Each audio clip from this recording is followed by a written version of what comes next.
Bismillahirrahmanirrahim. My name is Younas and today I am going to read the first chapter of the reading circle book for the student of class 5th. The first chapter is the river bank.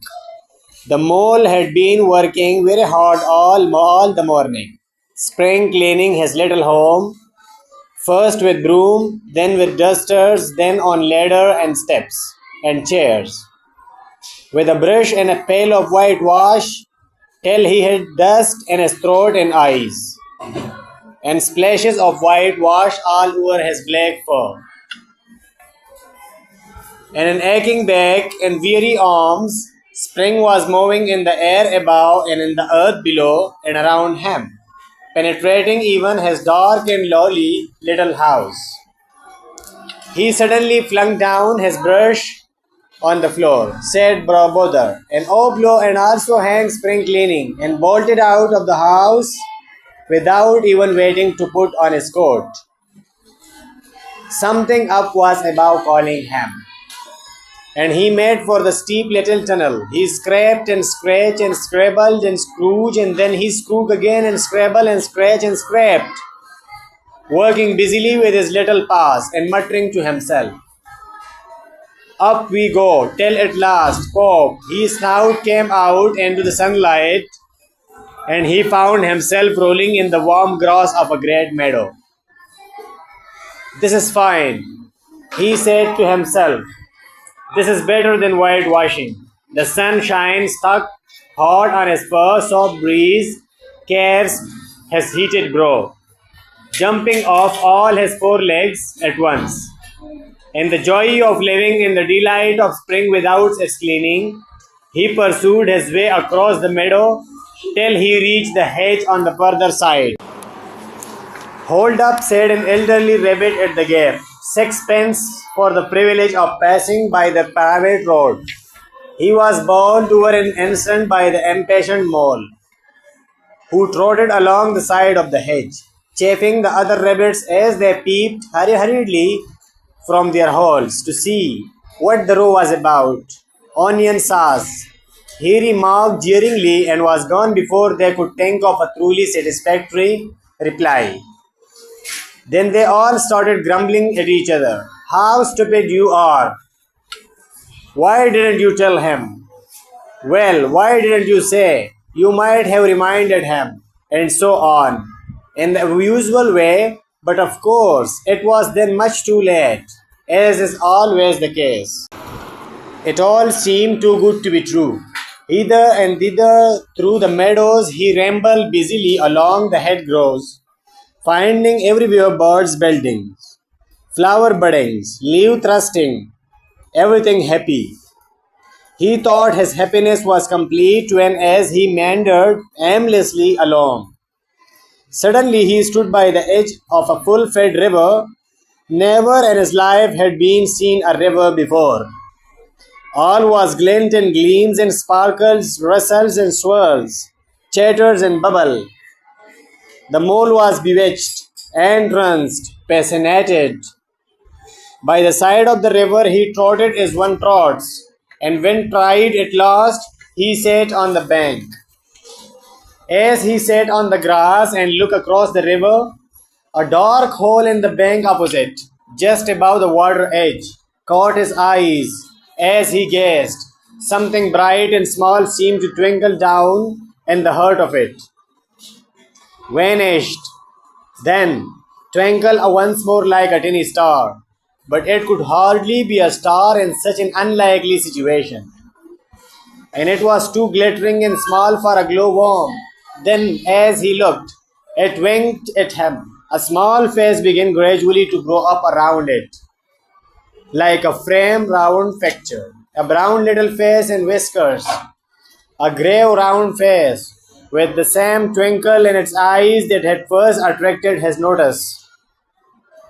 Small neat ears and thick silky hair. It was the water rat. Then the two animals stood and regarded each other cautiously. Hello, mole, said the water rat. Hello, rat, said the mole. Would you like to come over? Inquired the rat presently. Oh, it's all very well to talk, said the mole rather pettishly, he being new to a river and riverside life in its way. The rat said nothing, but stooped and unfastened the rope and hauled on it, then lightly stepped into a little boat which the mole had not observed.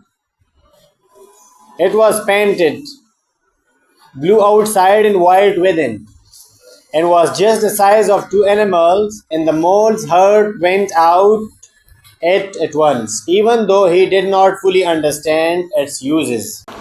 The rat sculled smartly across and made fast. Then he held up his forepaw as the mole stepped down. Lean on that, he said. Now then step lively, and the mole, to his surprise and rapture, found himself actually seated in the stern of a real boat. This has been a wonderful day, said he, as the rat showed off and took to the sculls again.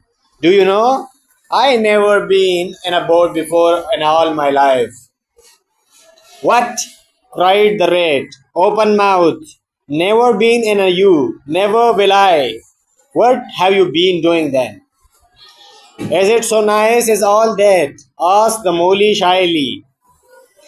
Though he was quite prepared to believe as it is, he leaned back in his seat and surveyed the cushions, the oars, the rowlocks, and all the fascinating fittings, and felt the boat sway light under him.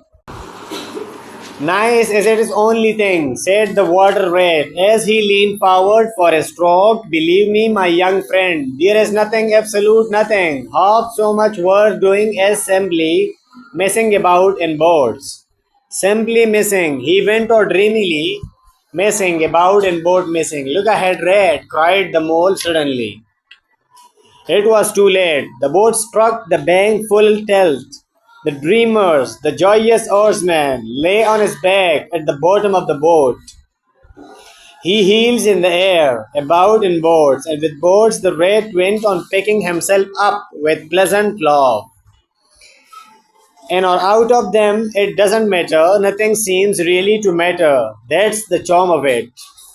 Whether you get away or whether you don't, whether you arrive at your destination or whether you reach somewhere else, or whether you never get anywhere at all.